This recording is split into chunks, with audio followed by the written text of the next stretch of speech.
My name is Auxi Castillo Soto, and for this podcast, I recorded a workshop's Q&A that I delivered as part of my EUTERPE internship. I conducted my internship with ILFU, which stands for International Literature Festival in Utrecht. During my internship, I designed and taught a workshop where participants were offered a safe space to learn, discuss, and experience live writing from their own perspective. Also, we invited authors Alejandra Ortiz and Chérissa Iradukunda, two first-time published authors who recount in their books their migratory journeys to the Netherlands. Our first guest, Alejandra Ortiz, is the author of the book titled De waarheid zal me bevrijden. In this narrative, Ortiz recounts her migratory journey from Mexico, first to the United States and later to the Netherlands in 2015. Ortiz feared for her life as a trans woman due to the macho culture in her home country. For this reason, she moved to the Netherlands, where she requested asylum. Alejandra Ortiz focalizes the voices of trans women from different countries, and through her story, she depicts the struggles and violence they have endured throughout their lives. Our second guest, Chérissa Iradukunda, is the author of the book titled Broken Object, a live writing narrative about the migratory journey of a teenage girl to the Netherlands. Iradukunda's story is presented through the life experiences of Milen, the book's main character. Unbeknownst to her, the migration process turns out to be very complex, and changes in her family dynamics complicate it even further.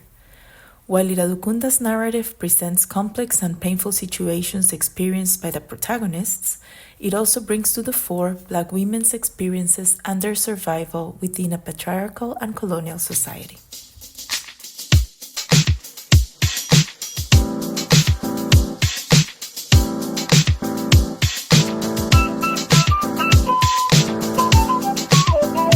This episode is part of the EUTERPE podcast series on European literatures and gender from a transnational perspective. Hello, welcome, and thank you so much for being here with us today. I would like to start by asking you to comment on the experience of writing about your own lives. How was it? What were the challenges, and which were the gratifications? So now that we were talking, we discovered that we both been writing diaries. We both been keeping these things. I started, when I was little, I used to have diaries. And then when I moved to the US, my mom threw them away. Mm-hmm. And so I've been keeping my notebooks with me. And actually it was in 2020, because, suddenly you cannot get out of the house and everything. So I had this idea of writing a book about refugees. And I started writing like 1 minute per day, and then 2 minutes, and eventually it was hours because I became obsessed. So it was a good way for me to understand my life as well, and to forgive me, I suppose. I think in the beginning I was hesitating because I saw as she said I was writing diary. I was just on and off throwing them away. Experience for me was this book was kind of diary for me because when I reread this book last week again, I realized wow, this is just my life and it's just diary, and it was hard. Mm-hmm. It was hard because it felt like I was just putting things off my shoulder and try to figure out how to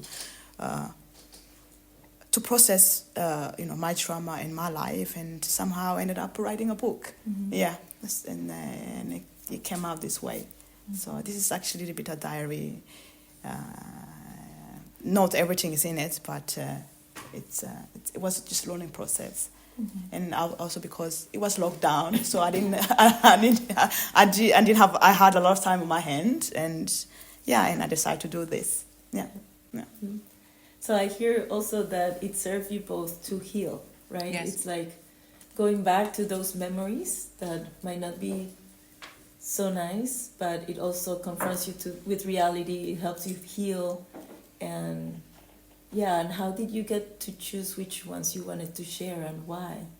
Well, because of course it's impossible to share a whole life, right? There's so many things that happen, but why the experiences that you share here?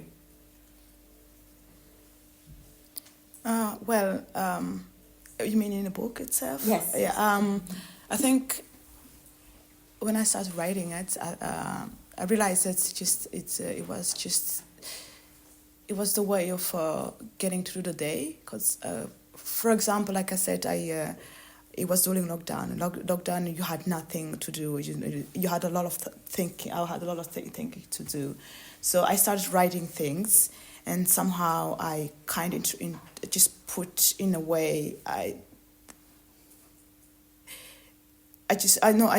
tried first just to write things I need to get out of my mind, to my head, things are just hurting me at that moment. And somehow, and then the next day I would just do it again. And at the end of the day, I just realized perhaps I need to put this different if I want to write a book. So this is not actually the original book. I think partially what I wrote is more than... How many pages? It's 286. Yeah, it's mostly like more than that. I think when I give to the publisher, I think they took away most part where it's like, this is something for myself, not to share to the world. Okay. Yeah. Very interesting. Yeah. I think it's the same with me. I wrote this big thing like up to here, but then the publisher was like, oh no, repetitions, no, this already happened, even though sometimes things happen again. Or sometimes things maybe were a bit too crude for the reader, or the publisher thought this. So when we were editing the book, like 40% went away. And did you have a say in what was being cut off? Like deciding, no, I really want this scene to stay or this part to be published? Or was it mainly the publisher and the editor taking those decisions for you? I was, I think, able to keep most of the things I really wanted to say. There were other things that it's just... there had to be a compromise. The same question for me. I was going on and off with the publisher. Exactly what you said. That some things you just, for example, when I was reading this book, I realized just too painful to read back. I don't need to read again. It's just like, and they were writing towards to me like all the time. Do you want this to be in a book? Are you sure comfortable to put this in a book? I was like, maybe not. Maybe I can put in a different way, and or not. So I try to just to put things I need to at least just to have for myself. I can imagine how hard it is to go through this again and again. And I am wondering, how do you protect yourself when you get upset, when you get sad, when you're in conversation with the editor, and when it comes back again to haunt you? How do you protect yourself during the process? Well, for me, it was a hard time. Thankfully, I was I think at least 1 year at home. It was just hard time to process it, because sometimes I just go to bed and I feel like sinking ship. Because you have to go through again and over again. And also what comes me through, I am a good runner. I have long legs. So I sometimes when I feel like just there's no way I can survive this, I just put my earphone and just go around until I'm so tired. But sometimes I just go to bed and I just cry the whole day. And thankfully I had my sister with me. We will go for a walk. In 2019, in early 2020, I was nominated for a prize in Amsterdam. And back then I had no home and was undocumented. And then the person who interviewed me, she said, so you are homeless and you have no home and no papers. How does it feel? Wow. But when she said this to me, I started crying in front of everyone. And throughout the whole award, someone was getting prizes and speeches. I was crying. So that taught me a lesson, that I will only tell my story on my terms. So actually, and this maybe answered the next question, I started writing my story in Spanish, my mother tongue, but it was too close to home. And then I switched to write in English, even though I'm not fluent in English, but I started writing in English as a way to put a barrier. So even things that are painful, which many things there still are, I was able to put like some makeup, like a filter, and it hurt less. How did it? Oh, where my English is far away from home. It's not even my second or third language. It's just I learned when I got here. I started writing Dutch. For me, even I speak Dutch, it doesn't make any sense in my head, because so I didn't grow up with it. And Kirundi, it's my language, and Swahili and French is it's a school language. I think because when growing up back home, I think I learned everything in front of the TV. You know how, because I grew up with a father who was working a lot, had wonderful parents, but still it was different life. And TV mostly was in English. And I love to, I love movies. I love to, just to forget about everything and just to disappear in a fantasy. And somehow English become like my comfort language and fantasy. And somehow, little by little, I start to fantasize, speaking English. Even I didn't speak English at all back home. When I got here, I make more effort to learn it, and somehow it creates this fantasy in my head, which I still find comfort. And yeah, I don't know why. Just I think it's something that's personal. Yeah. Do you think the stories would have been different if you had chosen a different language? I don't know. I think, for me at least, I tried Dutch first. I think my first book before I lost my computer, it was.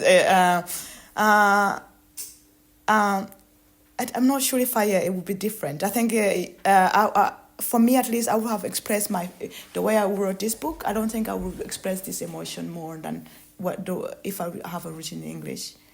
I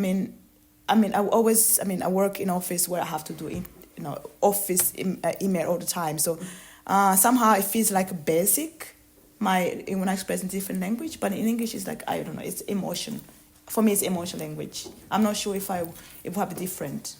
So I just know it felt that way to write in English. Yeah. And for me, Spanish is my mother tongue, but I didn't go to school. I stopped school when I was 13. So I have this thing that I'm terrified of being judged in writing in Spanish. Like, oh, you make all these mistakes, right? And since English is a second language, I can always say, yeah, but I really don't speak English. So I can always make mistakes. Right? Yes. Yeah. English is, I think, allows you to make mistakes or something.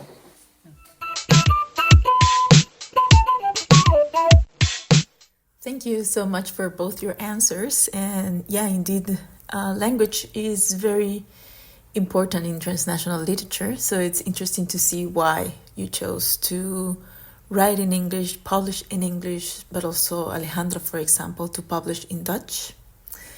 And that brings me to my next question. You mentioned that you both were writing diaries, and then when you saw the story written down, decided to publish it. And I was wondering what motivated you to bring the story to the broader public? For me, it came because when I was living in the refugee center, there were many stories around me. And I think we felt that no one was listening. So it was important to say it. And later, the publisher decided that maybe instead of telling the story of someone else, I should tell my story, and I had some material. I think for me it was a language barrier. For me, growing up here, it was most likely I want to express myself a lot. I also grew up not expressing. We were not allowed to express our feelings because I grew up in a kind of government family. Just like everything was strict, and you have to just get up and nothing. If you get hurt, and you have to get up and move on, But I become like a little bit closed, and somehow when I got here at 15, I was 15. And we were doing poetry, a course or something like that, and I started to write, and the teacher told me just write something you feel, and I ended up winning one. And because I was putting my feelings on paper, I was not allowed to express my feelings or emotion. And from that moment, I started to write, and somehow it became something I express without. I'm not good in words, but I'm good in putting words in paper.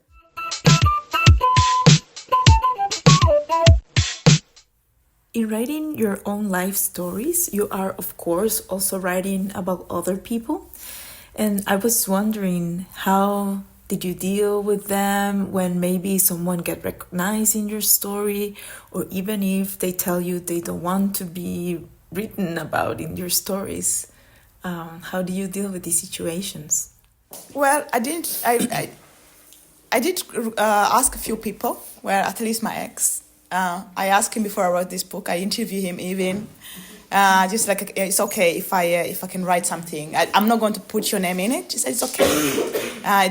It's one of the reasons. I mean, some people they're the one who even encouraged me to write a book, but I didn't ask. I did ask for permission. So, am I allowed? Did put you. So yeah, I do know that even from the publisher, they did ask me if I have a permission from them. Yeah, so.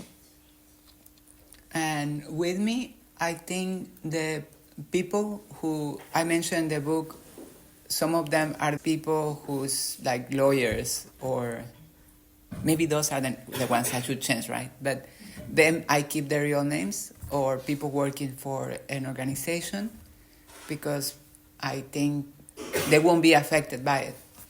But other people that I met in refugee camps, people that I met in the US, people that I met here in the Netherlands, or I was involved with, I did change their names. And some people came to me really upset because they felt misrepresented. But I was at least advised by them.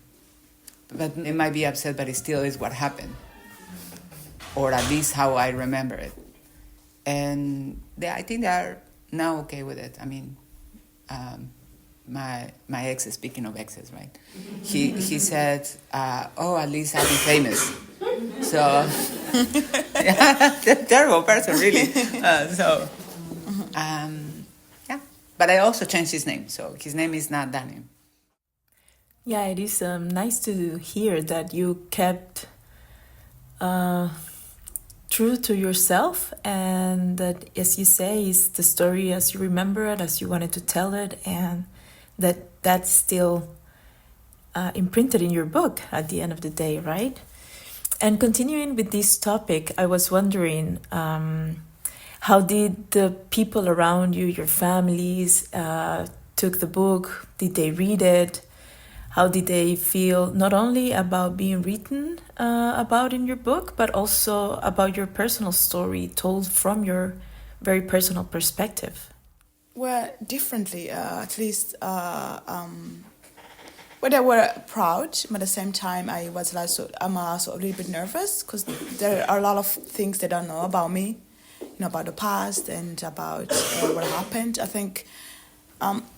For me, at that moment, it was more like I want to free myself. If they think wrong about me, then it's okay.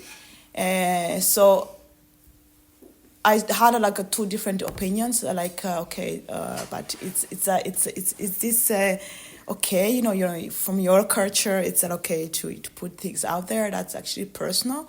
And I told them, you know what, I've been hiding so many years, who I am and what I've been through. It's not because I want to be famous. It's just like I want to put my story up there, just to tell them it's okay to be yourself and to tell a story to people what I've been through. And if it bothers you, that's okay. But now I want to free myself from hiding. So and then I am very lucky that my family do not like to read. they don't like to read, and also they live in Mexico, and they also they really don't read. And of course, the book is only in Dutch for now anyway. So it will be really interesting if they use Google Translate to read it, right? They don't know. I mean, they know I published a book, and they know it's my story, but they are so far now. But my friends here, my chosen family, they are, very supportive. They are very happy that it happened, and just like what you mentioned, for me it was important to tell a story, and that was hurting me. And actually, the more I tell it, the less it hurts me. So it's like good therapy.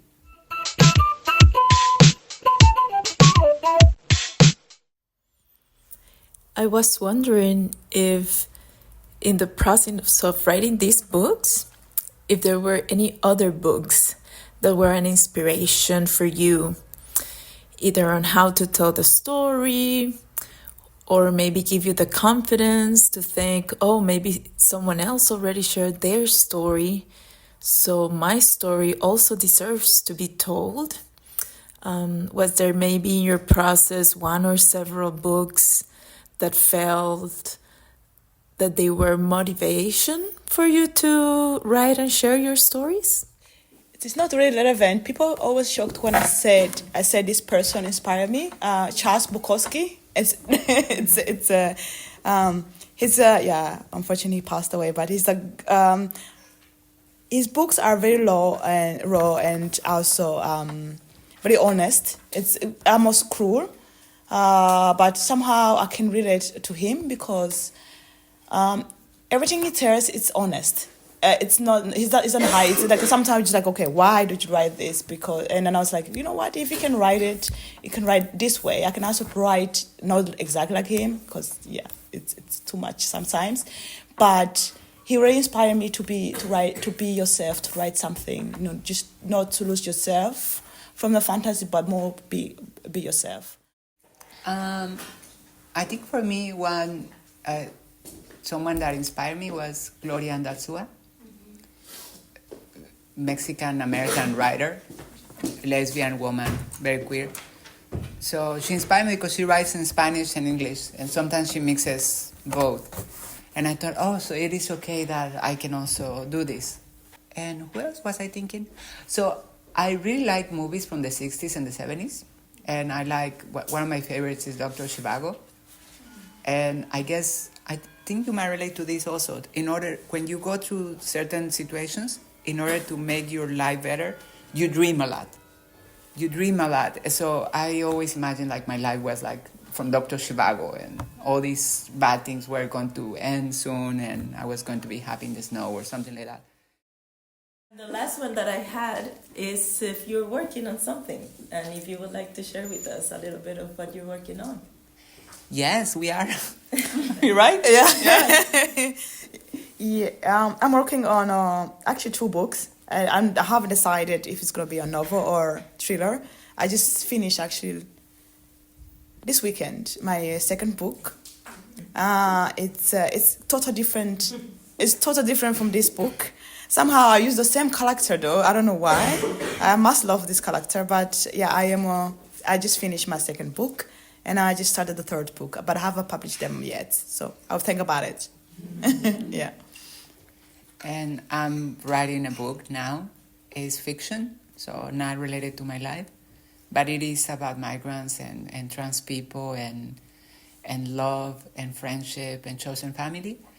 and I am very much in love with my characters, and they do the darnest things. So sometimes I'm typing and I'm laughing like a crazy person at the same time. So yeah, stay tuned. Well, thank you so much. So let's give them a round of applause.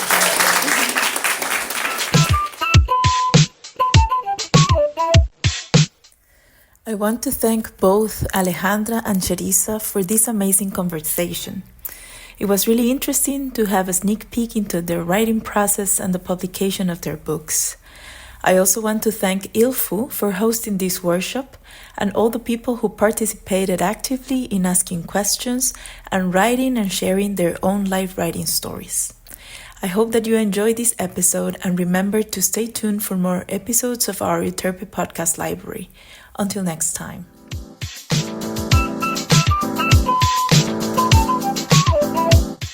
This podcast is powered by the European Union and the Central European University Library.